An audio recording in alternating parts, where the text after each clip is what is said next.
Very unhappy with the negotiations and the negotiating style of Canada. We don't like their representative very much.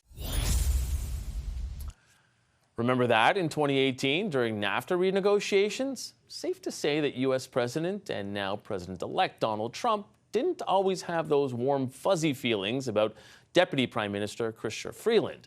Talks between the two countries were tense at times, with Trump taking aim at Canada on multiple occasions. Prime Minister Justin Trudeau has tapped Freeland again to lead a revived U.S. Relations Cabinet committee, and Freeland was asked about her relationship today with Trump. Donald Trump has said that he doesn't like you very much in the past. What makes you the best person to lead the Canadian government's efforts here? I think that President Trump will obviously speak for himself, and I would never put words in his mouth. But in my experience, President Trump respects strength, and he respects people and countries who are strong and clear in defending their countries, in defending their national interest. That's what I've always done, and that's what I will continue to do. So Canada has picked its lineup to deal with the incoming administration, and we're starting to see who will be on Team Trump. Let me tell you, the Ice Baby. We call her the Ice Baby. Come here, Chris. Come here, Chris. Susie likes to stay in the background. She's not in the background. Come here, Susie. As President-elect Trump there mentioned, Susie Wiles was mostly in the background as his campaign manager, but she's now front and center as the first female chief of staff to a president. Wiles is the daughter of former NFL player and broadcaster Pat Summerall. The 67-year-old has a long political career, mostly serving backroom roles since the 1970s, including Ronald Reagan's campaign and his White House, in his campaign and in his White House. Now, much of her career has been spent in Florida, helping to run the campaigns of Governors Rick Scott and Ron DeSantis. And, of course, as we just mentioned, she was Donald Trump's campaign manager for this election. Now, the Financial Times is also reporting that Robert Lighthizer has been offered to be the U.S. trade representative for the Trump administration. He was the point man for the renegotiation of the North American Free Trade Deal. Chrystia Freeland has said that she's been in contact with Lighthizer this week and that she kept in touch with him even after the trade representative left his role. So, does this make Chrystia Freeland the right person to lead the Canadian delegation in dealing with the new Trump administration? Let's ask the front bench.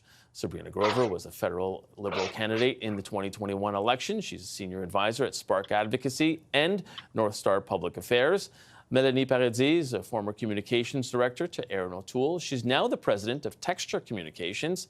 Former Ontario NDP MPP Gurdatin Singh, he's now the vice president at Crestview Strategy. He's also the brother of NDP leader, the federal NDP leader Jagmeet Singh. And with me in studio, CTV News national correspondent Rachel Aiello. Rachel, I'm going to start with you. You're the one who asked Freeland that question. Yeah. She seemed a little shocked by it. It was both her reaction and the reaction of Foreign Affairs Minister Melanie Joly behind her that was almost saying more without saying anything. Clearly, I think Freeland tried to focus in on her relationship with Lighthizer as an asset, saying that she's kept in touch with him over the years and intends to lean on him should he take the role that Trump is now asking him to fill.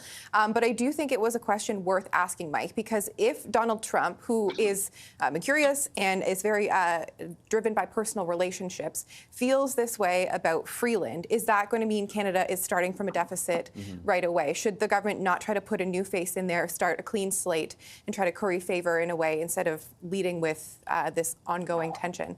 I think it's also worth noting that today they were saying that they've also tried to reach out to sectors across the country as well as political parties, both in the U.S., key policymakers in border states, for example, and then new House and Senate as it forms. And then there was an indication that Freeland and others have talked to political parties in this country, the Conservatives, the NDP, about trying to form this coalition. So it's going to take a united front, and they all would have to get behind Freeland as the best person. So we'll be watching to see if there's any sniping coming from the other opposition parties to the effect of whether Freeland is the best person. We don't expect sniping from opposition parties. I don't know what you're talking about. Sabrina, to Freeland's point, though, she says that Trump seems to respect strength. but he can also be dismissive of people he doesn't respect. So do you think that Freeland is in the right position now? Honestly, I think that everything about Donald Trump's presidency round two is going to be unpredictable. The only thing I think that Canada has going for it is that this is less of a surprise today than it was in 2016. In 2016, it was a shock, right? Like, we really did not know that this was going to happen. We had no idea how to prepare for it. I think that this federal government and the Trudeau administration has been preparing for this for months. They've been doing a ton of bilateral meetings. They've gone into governor's offices, they've gone into states, they've gone into Congress, representatives. Like, they've really built up their political capital in the United States. And so beyond that, really unpredictable, right? This is a Trump administration that doesn't have kind of those quote unquote steadfast or saner Republicans that were there in 2016. You have potential. I heard Elon Musk was on the phone today with the president of the Ukraine. So it's really, really hard to say what's going to happen. I think what we should do is put our best people forward. And I think Chrystia Freeland is one of those people. She's intelligent. She's done this before. She knows what she's doing. And that's all we can do, I think, and then get prepared for whatever unpredictability and unhinged comes from the southern border. Trump's team is going to look a little different than the last time, Melanie. He's already named his chief of staff, Susie Wiles. She's known as someone who is going to keep things in line. Do you think that that's a good thing for Canada? I think that the most important thing for Canada to do right now is figure out how we can put our money where our mouth is and actually start getting things done, because that's what the Trump team is going to want to see. They're going to want to see us actually taking action. So some of their trade priorities for us are going to be around energy and natural resources. The Prime Minister was just talking about critical minerals and the important role that that's going to play in the trade relationship. I think that Canada has a huge opportunity to approach our trade negotiations with the United States and with the Trump administration from a position of strength. If we were able to say that we've got the critical minerals that they need in order to meet their goals from a development standpoint, from a defense standpoint, from building out their energy network that they're going to need to support AI and lots of other technological breakthroughs. But the problem is we can't seem to get those minerals out of the ground. It takes 15 years to build a mine in Canada right now because of regulatory red tape. So we can't quite go to the table with the Americans from a position of strength, telling them we've got uranium that they're going to need for their nuclear build out, that we've got critical minerals that they need, when we can't get this stuff out of the ground and to the United States. So the first thing that this government needs to do is start fixing the red tape problem that we have so that we can make good on those commitments to the Americans. Gerritsen, how much of an issue is that, to Mel's point, that maybe we can't go to the table as an equal partner if we're not able to supply them as quickly as we need to? And should we be doing away with a lot of this red tape, so-called red tape that's getting in the way of it? I think red tape is sometimes used to describe very important protection measures that are required for something as environmentally impactful, like something like a mine would be. So I think sometimes that's used as a way of kind of disregarding really important guardrails that we need for those kind of investments. But when it comes to Canada and America, I think we need to really level set expectations. We need to recognize that Trump is going to be a very destabilizing factor. And we know that he's incredibly protectionist. He has appointed a chief of staff who's worked in Florida, worked with DeSantis, and is likely to embolden his nature of being unpredictable, of his extreme populism, and beyond that, an economic policy that has already been criticized, like his tariffs, is something that has been accused of something that's been incredibly inflationary. So I think to engage with America appropriately, we need to make sure that we set our conditions very clear, which should be a pro-worker policy and something that makes sure that Canadian interests are protected. And we need strong advocacy. The problems that the Liberals right now are facing a huge amount of criticism from Canadians across the board, something that Trump is probably very live to. And we know that that kind of popularity is an issue when he assesses the people that he works with around the world globally. So I think the Liberals are in a very tough position, and irrespective of who they put forward, they're going to be at a disadvantage. Do you think, Rachel, to Gerritsen's point, that Canada has to try and lead the dance a little more here, or is that difficult with a partner like Trump? I think they're going into this dance knowing some of the steps already. But what is interesting to me and struck me in one of the reporters' questions there was something I was also wondering today is why do we have this special Canada-U.S. committee under Trump only and not Biden? Trudeau noted there, softwood, EVs, there have been areas of irritant under Biden. So I do wonder what signal it sends to Trump and his allies right now that they're seeing potentially headlines about Canada striking another Canada-U.S. committee because they're worried about Trump. Like if we are heading into this dynamic wanting to show strength, we are kind of like low-key signaling, hey, we are a bit worried about this. We've got this special committee we didn't have under the Democrats. And I'm curious what message that is sending to the Americans about how Canada's feeling heading into January and beyond. Yeah, and there is that committee, some of the faces that we've seen before around the table, some new faces, obviously, in it as well, but Chrystia Freeland, who is the chair of it.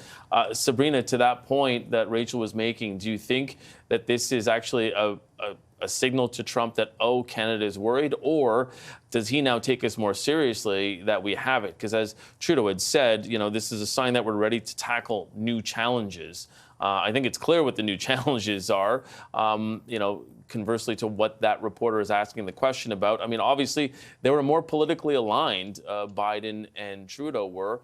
And do you think that Trump receives this message as a, oh, good, they're getting a team that's ready to deal with me? I'm not sure if he's receiving it as, oh, good, or, oh, shucks, like, I think they're getting ready for me. I think that what is most important is how we position ourselves. Like, I don't really know how much attention Trump is paying to Canada and to, like, our, like, inner activities as much as he's paying to what he wants to actually do and enact in the United States. I think what this cabinet committee shows is that we are organized, that we're coming to the table with some sense of what we want to accomplish and what we know is going to be on the table. Like, it's not a secret that Donald Trump has put forward these protectionist measures, that he wants to bring things back to the United States, and that threatens a lot of the trade relationship, the economic relationship that we have between Canada and the United States. I actually think it's a positive move that the government put this cabinet committee together. It makes us look organized. It makes it easier for, I think, departments and Canadian organizations to work with this committee. And I think it makes a much stronger impact when we actually go negotiate with the United States, which we know we're going to have to do. Like, it's not something that's going to be surprising to us. Melanie, how important is it that regardless of this cabinet committee, that this be a cross-partisan effort? And I know that in the past you had Rona Ambrose, who was helping out with this. And, you know, there was this sort of effort of making sure that they reached across the aisle. Unclear whether or not they're going to reach across to Pierre Poilievre himself. We know that Freeland has said they've reached out to Conservatives and people from the NDP. But how important would it be to have Mr. Poilievre on board with this?